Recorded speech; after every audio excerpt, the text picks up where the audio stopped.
Hey everybody, Jay Glazer bringing you another episode of Guidance by Glazer, and we are here in famous Central Park, New York City. It is a balmy degrees.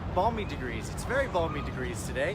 It is a balmy Wednesday in New York City, and why not be outside as I share a little guidance with you today.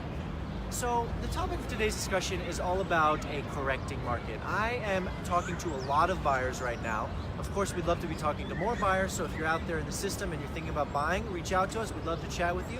We're talking to a lot of buyers and we're placing a lot of offers on behalf of buyers. And we're talking about the correcting market and whether there's opportunity or not in the current landscape for buyers to jump in and get a great price on their home. And for me, the answer is yes. And the reason why so many people are on the fence is because this is what I would call a quiet correction. This is not a loud, massive, universal recession that happened in 2007 to 2009. This is not a scenario where everybody's jumping ship, and as Warren Buffett likes to say, when there's blood in the water. This is, my friends, a very subtle, a very healthy, but a very real, quiet correction. So what does that really mean if there's a quiet correction? For starters, in a correcting market, there's opportunities for buyers. The market is writing itself out from all-time highs from a few years ago, and right now I think there is opportunity for buyers to jump in and get good value for the home. Now, I'm not going to lie to you and say this is somehow going to be the best time to buy and ultimately you're going to get the best deal on earth. That's not happening because, quite frankly, we're still in a very strong market overall and prices are still very healthy. But if we look at what prices were, say, just 24 months ago, many of the product that's still on the market now, or much of the similar apartments from where they were 2 years ago, their counterparts were 2 years ago, are priced more inexpensively. They're better value, better opportunity, better deals. I hate using that word, but in this scenario it applies. So a correcting market is subtle. It means you have to really be in tune with where the market was, where the market is, and where you think the market is going. And I just want to caution you again, if you are in a market, and the reason why it's a quiet correction as opposed to a loud, obnoxious, in your face, everybody knows it's happening correction, is because this is not a recession. And therefore, in our opinion, prices aren't likely to drop that much further. The reality is a recession is not something that lasts an overly long period of time. At least the Great Recession from 2007-2009, as it's been called, didn't last longer than 1.6 years. It was a fairly short period of time. What that means is in 2009, if we hit rock bottom by then, by the middle and end of 2010 and 2011, we were already pushing new price points and exceeding new highs. That means an opportunity to buy in a correcting market like the one now is a finite amount of time. Now, do we know what the future holds? Of course not. If we did, we would be billionaires. I would be Axelrod from Billions, Axe Capital. Everybody knows I love that show. Someone's watching and she's probably like, oh my God, I can't believe he's talking about that show again. But the reality is, we would not be doing this. We would be making billions left and right because we are the predictors of the market. But that is not the case. We are not predictors of the market. We are living in the moment now, and we are operating in today's market climate. And today's market climate is suggesting that there is an opportunity. Therefore, we know that at some point in the near future, call it 6 months, 12 months, 18 months, we're not 100% sure, the market will again rise to new price points and likely set new pricing precedents that we haven't yet seen before. So take advantage of those opportunities today. The reality is, even if we were to hit recessionary levels, everybody always wants the best deal possible. We respect that, we want that for our clients, but when the market drops to recessionary levels, people's concept of buying a home flies completely out the window.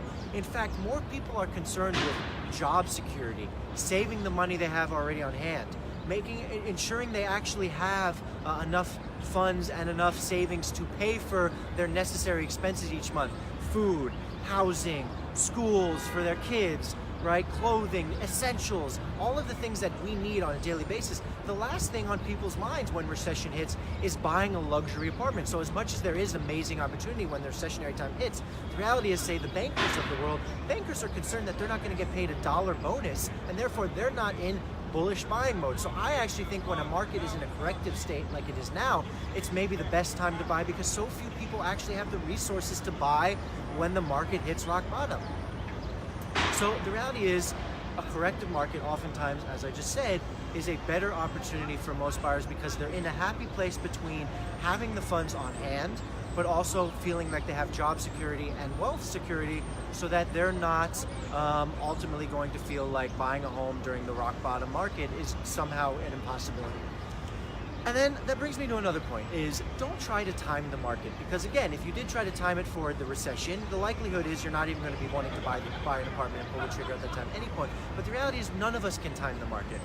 We have to examine what we have in front of us, and right now we know that there are opportunities, and it is opportunistic for buyers to pull the trigger. Therefore, if you are considering purchasing a home, for those of us who have clients who are in an active negotiation and it's a little bit of a stalemate, or for those people who are contemplating making an offer and sitting on the sidelines, you should jump in now if the market in which you're interested in, obviously New York City is 200 plus micro markets, but if there's a marketplace that you're interested in is ripe for a correction, is in the middle of its correction, then now is a great time to buy. I don't want to sit here talking to you in a year from now and saying you missed a great opportunity. I'm now seeing the market rebound and prices exceeding new highs, only to have missed this 12, 16, 18-month window that we're in right now where we know that the market is soft and there's plenty of chances to get good value in the home. We've seen apartments come down, whether it's a new construction or just properties and condos with strong, or co-ops with strong resales and strong comps from 6 months ago. The reality is 6 months ago doesn't mean anything today. So take advantage of what you have today.